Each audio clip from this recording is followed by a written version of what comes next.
Yo, it's Vic, back with another video. I'm doing Dragon Ball Super, Chapter 90. Let's get into it. Alright, it says Dragon Ball Super, Chapter 90 versus Dr. Hedo, not Hero, Dr. Hedo. Alright, so the chapter picks up where Krillin is asking, has the civilians saying the android zombies. So he's saying, so it's Cricket District, West Capital. He says, Krillin says, "Excuse me, citizen. I'm looking for the corner store where these three work." He says, "Oh, it's that stop right over there, officer." Krillin looks and he sees a lady stumbling, and it looks like she drops an eyeball, and somebody says, "Oopsie." And then one of the android robots picks his eye up and puts it back in the socket. And he says, "Hey, wait, miss, you forgot the stuff you brought." So she was running from him, it looks like. And he says, "Too bad." Krillin says, "Bingo." He runs. He says, "I finally found you zombies of Mount Butterfly." And then the zombie says, "Huh?" And then Mai says, "What's going on?" Krillin says, "I'm with the police, and I've got some questions about your boss." He says, "You're coming down to the station." He says, "Oh, you're Pilaf's friend, right?" Mai says, "Yeah, hey." And the android is trying to creep off and get out of the situation. Krillin pulls out his gun and says, "Freeze." And the android says, "Eek." Meanwhile, the scene shifts, and Goten is on the flying Nimbus. It says Mount Pazu near Goten's house. So he's on flying Nimbus. Looks like he's going to school, playing a game, and his headphones on. And he says, 40 minutes later, phew, made it. He hops off flying Nimbus. He says, "Thanks a bunch, Kento." I guess that's flying Nimbus. And then one of Goten's friends from school says, "The bus won't wait for you long, Goten." Goten says, "Oops, my bad." To keep his long commute a secret, Goten gets on the bus a few stops away from school. One of the classmates says, "You live around here?" "Yeah." "How come I only ever see you on the way to school?" Goten makes up an excuse and says, "I don't get out of the house much." He says, "For real?" He says, "How you get to be such good friends with Trunks when he's a grade higher than us, Goten?" Goten says, "Well, you see, our parents are old friends, which makes us practically cousins. We've known each other forever." She says, "Oh, neat. So anyway, I've got a big favor to ask." Goten says, "Yeah." The girl says, "I really want Trunks to take me to the dance this weekend. Would you ask him to invite me, pretty please?" Goten's like kind of laughs, and it's kind of embarrassing. It's like, I don't know about that." He says, "Sorry, Flyer, but I don't think I can make that happen." The girl says, "And why not when you're practically cousins?" The guy student says, "Trunks has got swag to spare, so he's probably already got a date." And the girl says, with the cherry on top, "He told me he was gonna ask Mai to go to that thing." So Trunks is planning on asking Mai to go to the dance instead of the girl, but the girl wants to go to the ask Trunks to the dance. Goten says, "Nah, I don't think he's asked anyone yet." "Then don't get me wrong." "Wait, then what's wrong with me, And then Goten was kind of put on the spot And it looked like the bus brakes hard, and it's like an Elvis looking robot in the middle of the street. They all say, "What the heck?" There's someone in the road. And the Elvis robot says, "Listen up. I'm beta number 7. Get out here, son, Goten. We know you're actually one of the same man." And then a kid from Goten's class says, "Another one of those weirdos. How many is that now? And why won't they quit bugging you, Goten?" Goten is kind of not disbelief, but like tired of the situation. He says, "I don't know, but it's getting old." His classmate says, "Here, make a quick escape." Goten says, "Oh, thanks." Goten hops out on the back of the bus and goes along the side of the building and transforms to try to hit his watch. He says, "Hmm." But before he leaves, the girl says, "Goten, don't forget my favor." He brushes her off, saying, "Yeah, sure." And Goten hits his watch, transforms into Saiyaman X2. He says, "Your undies are showing." I suppose a rush job android doesn't get tailored outfits. And the bus driver saying, "Get out of the road, you nut."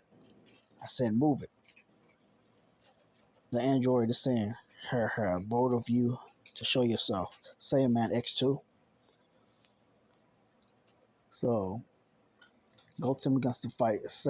Goten begins to fight the android, and then his classmates are looking at it from the bus, and it says, "Funny how Saiyaman X2 always shows up right after Goten steps away."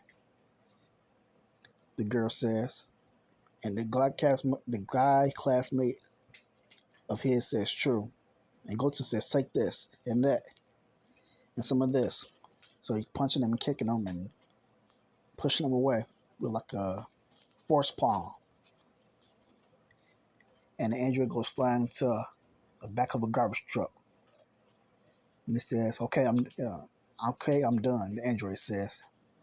Goten says, "Cleanup complete." Scene switches to Blue Howl High School, and some of the kids are talking about the school dance. And he says, "Everyone's invited." And he bumps into Trunks and says, "You're coming, right, Trunks? I even managed to book Clayton God. Awesome, no?" Trunks is kind of not shocked, but like, um, what's the word? Kind of disappointed. He said, "The actual Clayton God, really?" He's like, "You bet." When his classmates say, he says, "Well, there is someone I want to ask out." And he thinks to himself, saying, "Oh my." He says, "Clayton God will be there. Want to go to this party with me, Trunks?" And he says, "Bruh." So Trunks is shocked that Mai asked him to go to the dance. Trunks says, "You invited me? I never would have imagined. But yeah, of course." Trunks says. Trunks says, "Shoot, I'd better buy some new clothes. My spot's a ladybug android that Dr.Hedo is using to follow Trunks and Goten around." Dr.Hedo says, sorry, I got my butt handed to me." The android that Goten fought comes back to the laboratory. And Dr. Hedo says, "How amazing is that? Clean guy will be at that school without getting invited." Like Dr. Hedo says, "The hunt for the disc is on pause. I'm attending that party." The androids are saying, "Without getting invited by a student, how's that going to work? I only need to create a female student android and fast." Like Tito says, "Yes, yes, the ones of fortune blow my way. I can meet him again. I get to meet Clean God himself. Dr. Hedo's excited. So the scene switches back to Goten and Trunks talking to each other. He says, "Whoa, Mai invited you?" Trunks cheeses has the peace sign and says, "Yep, didn't even need to spill any Sandman secret." Trunks says, "Anyway, I gotta buy a new outfit, so I can't hang out today, Goten." "Sorry, Goten."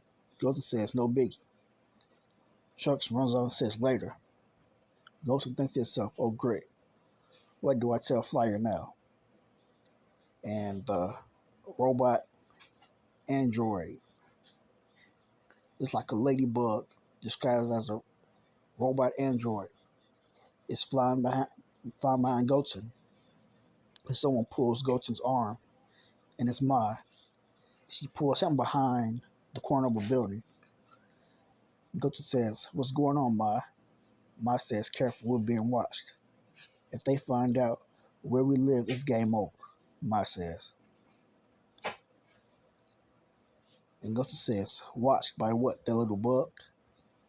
Mai says, "It's in it's in league with those androids. They've been monitoring us this whole time."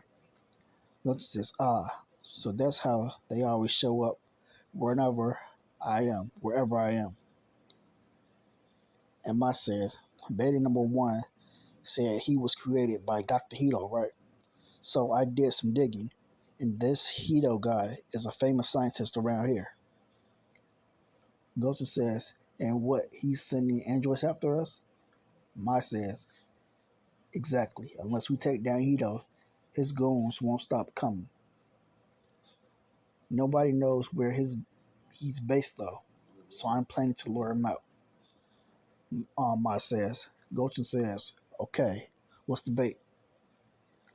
And Mai is saying the dance. She's gonna have Dr. Hedo and Clean God meet with each other. Goten says, "Clean God is the coolest."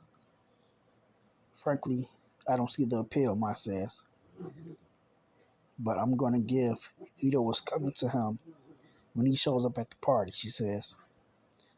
Goten says, "You're gonna catch him yourself, Mai? Isn't that a job for maybe a superhero?"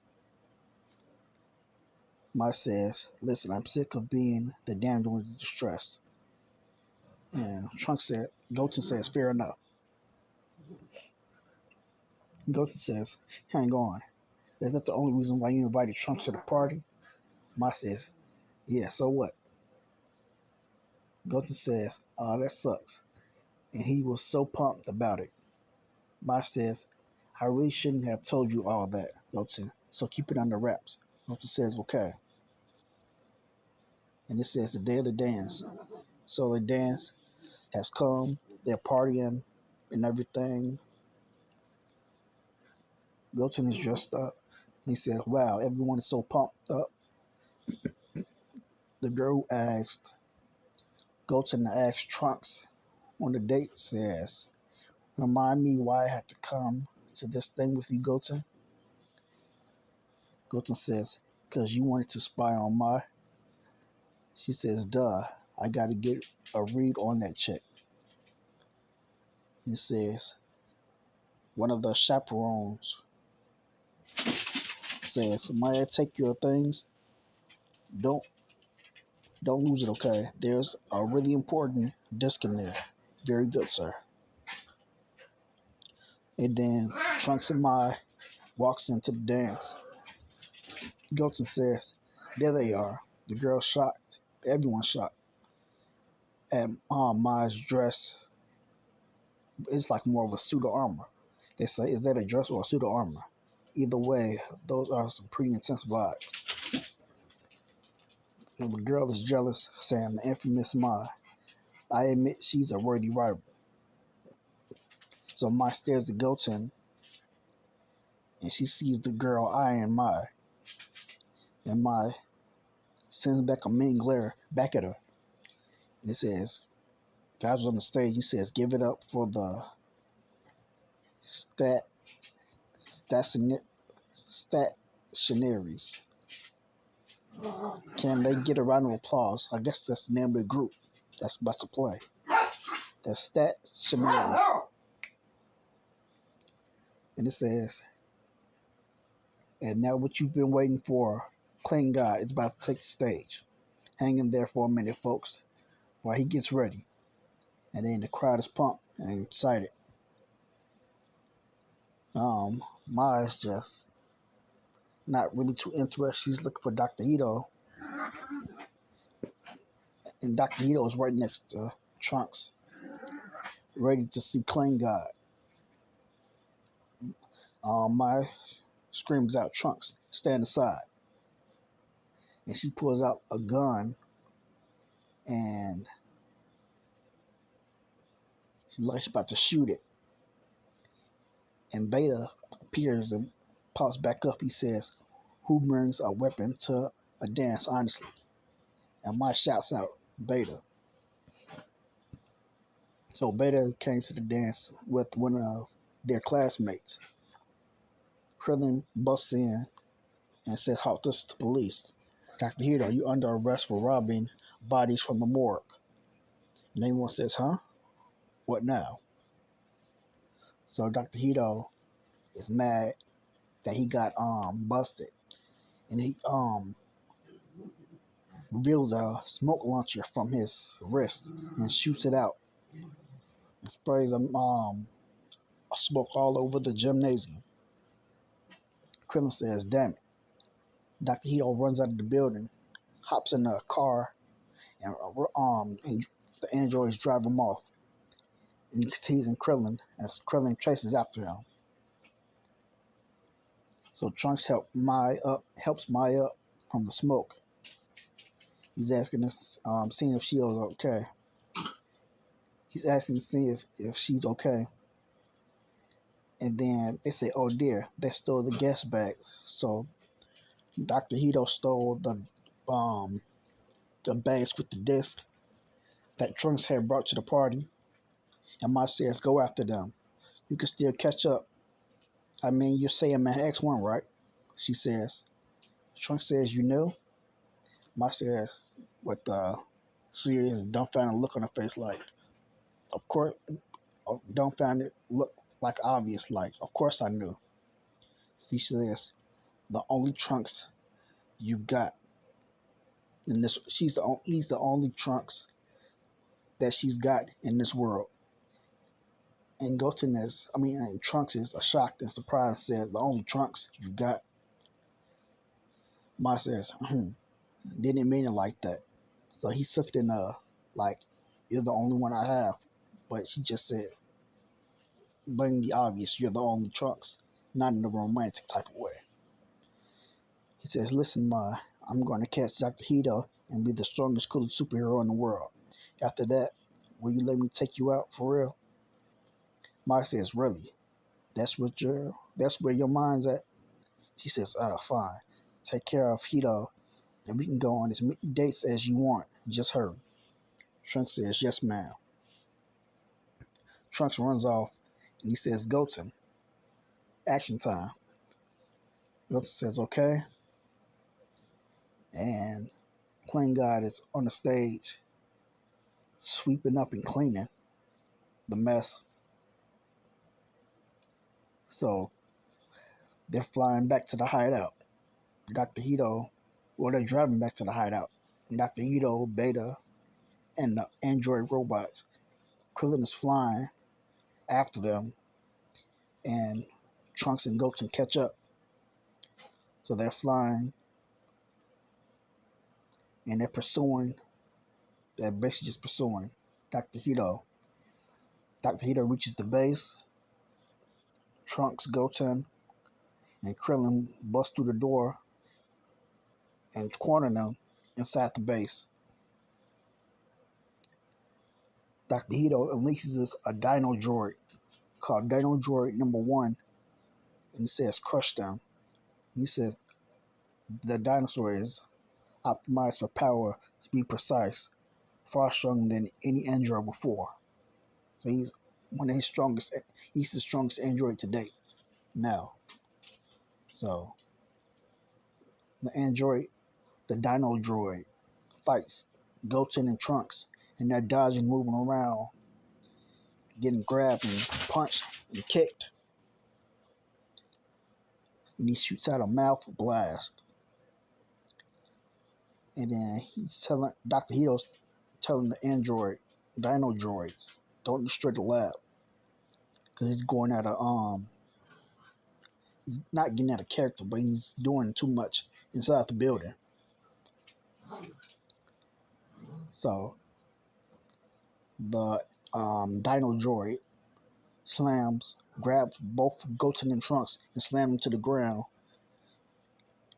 Trunks rolls out of the hand grip and shoots out a key blast and says, "Chew on this," and nails him right in the mouth.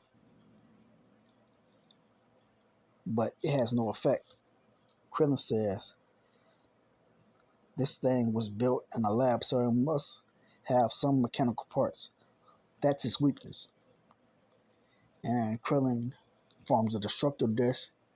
He goes at his neck and throws a destructive disc at the back of his neck and hits like a battery pack or some type of machine part. And the android, the dino droid, growls in pain. And Goten and Trunks power up to Super Saiyan for the finishing blow, and they rush and charge the dino droid. And they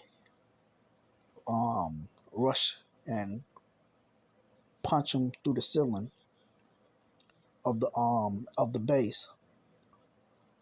And they say their finishing move is Cyclone style tornado, double hurricane.